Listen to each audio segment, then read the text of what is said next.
बिस्मिल्लाहिर्रहमानिर्रहीम, अस्सलाम वालेकुम। आज हम बात कर रहे हैं सेकेंड ईयर अकाउंटिंग के चैप्टर्स के बारे में। सेकेंड ईयर अकाउंटिंग को डिस्कस करेंगे। सबसे पहले आज हमने जो डिस्कशन करनी है वो सारे चैप्टर्स देख लेंगे कि हमें सेकेंड ईयर के अकाउंटिंग में कौन कौन से चैप्टर्स पढ़ने हैं। तो सेकेंड ईयर में हमारे पास जो जो टॉपिक्स मौजूद होंगे उसमें हमारे पास सबसे पहले डेप्रिसिएशन है। उसके बाद फिर हमारे पास ये आ जाएंगे, अब जो आप लोगों को नज़र आ रहे होंगे, चैप्टर नंबर 2 से लेकर चैप्टर नंबर 6 तक।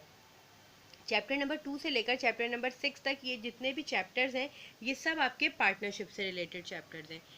अब इसमें हमारे पास पार्टनरशिप के डिफरेंट हमारे पास टॉपिक्स हैं। जैसे सबसे पहले यहाँ पर आ रहा है पार्टनरशिप फॉर्मेशन।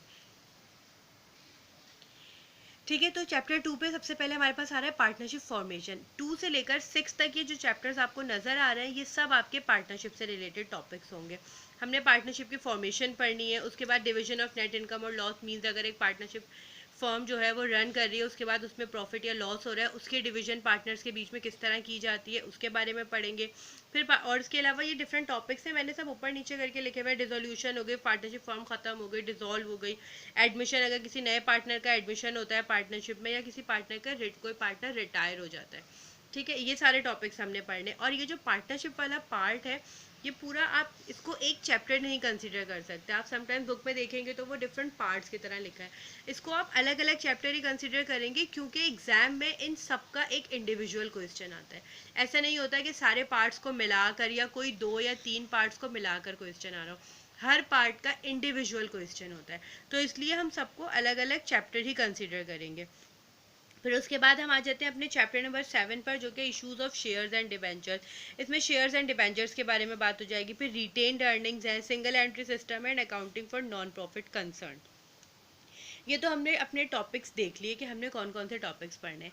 पेपर की तरफ आ जाते हैं, तो पेपर वही सेम फर्स्ट ईयर अकाउंटिंग की तरह 100 मार्क्स का पेपर है। 20 मार्क्स के MCQs हैं, 50 मार्क्स के शॉर्ट क्वेश्चन आंसर्स हैं एंड 30 मार्क्स के लॉन्ग क्वेश्चन। बट यहाँ पर एक थोड़ा सा चेंज है। वो चेंज क्या है, देखिए फर्स्ट ईयर में आप लोगों के पास जो सेक्शन C था उसमें आपने फाइनेंशियल स्टेटमेंट पढ़ना होता था। फाइनेंशियल स्टेटमेंट का ही क्वेश्चन आता था 30 मार्क्स का। बट सेकेंड ईयर अकाउंटिंग में इन्होंने इस तरह कर दिया, हाँ यहाँ पर भी शुरू में ऐसा था, जब स्टार्ट हुआ था पेपर पैटर्न इस तरह का, जो ये नया वाला पैटर्न आया था, तब यहाँ पर भी ऐसा था सेकेंड ईयर में कि आप लोगों का डेप्रिसिएशन का चैप्टर होता था सेक्शन C के लिए।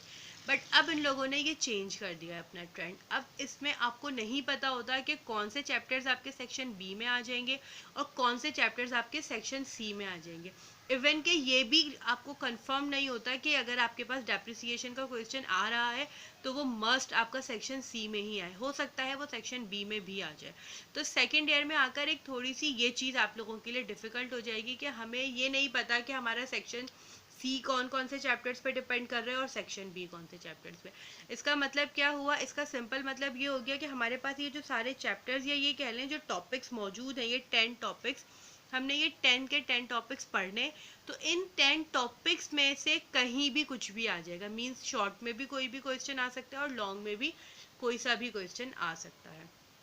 तो इसीलिए हर क्वेश्चन को और हर चैप्टर को आपने एक इंडिविजुअल अटेंशन देनी है। हम ये नहीं कहेंगे कि अच्छा जी ये तो शॉर्ट में आने वाला है, ये लॉन्ग में आने वाला है, क्योंकि अब सारे टॉपिक्स एक ही हो चुके हैं, कुछ भी कहीं भी आ जाएगा। क्योंकि जब सेक्शन C में भी आपके पास जब आता है पेपर, तो उसमें आपके पास 3 डिफरेंट टॉपिक्स ही आएंगे। जैसे अगर आप उसमें जाएं फर्स्ट ईयर के पेपर में, तो फाइनेंशियल स्टेटमेंट का जो आपका क्वेश्चन आता था उसमें उसी से रिलेटेड आ रहे होते थे, सिर्फ पार्ट्स बनकर। और इसी तरह जब अगर आप प्रीवियस ईयर्स के पेपर्स अपने चेक कीजिएगा, तो इसका सेकेंड ईयर अकाउंटिंग का, तो उसमें भी डेप्रिसिएशन का इसी तरह होता था। डेप्रिसिएशन का एक आपका पार्ट बन गया था सेक्शन C, जिसमें आपके पास 3 डिफरेंट पार्ट्स के क्वेश्चन आ रहे थे।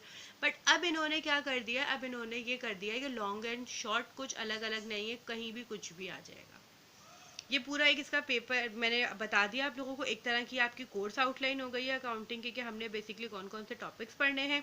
आज की वीडियो में बस यही सब था। इंशाल्लाह नेक्स्ट वीडियो से अपने अकाउंटिंग के सिलेबस का हम प्रॉपर स्टार्ट लेंगे, कौन से चैप्टर से पढ़ते हैं, सबसे पहले कौन सा चैप्टर डिस्कस करेंगे, वो इंशाल्लाह नेक्स्ट वीडियो में देख लेंगे।